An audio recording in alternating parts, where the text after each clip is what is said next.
ప్రతి వాని క్రియను బట్టి, శరీరములో చేసిన ప్రతి పనిని బట్టి వారికి ప్రతిఫలమును ఇవ్వటానికి ఆయన రాబోతున్నాడు. జాగ్రత్తగా ఉండండి నాన్న.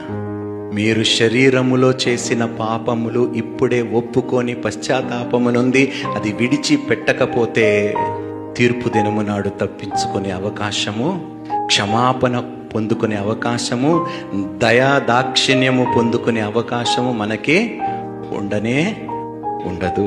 యేసు ఎవరిని అన్నాడు చూసి?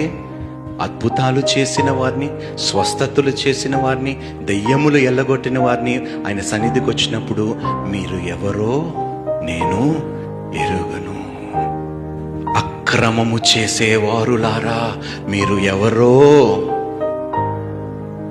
జాగ్రత్తగా ఉండండి నాన్న. మీ రక్షణను మీరు భయముతో, వణుకుతో కాపాడుకోండి.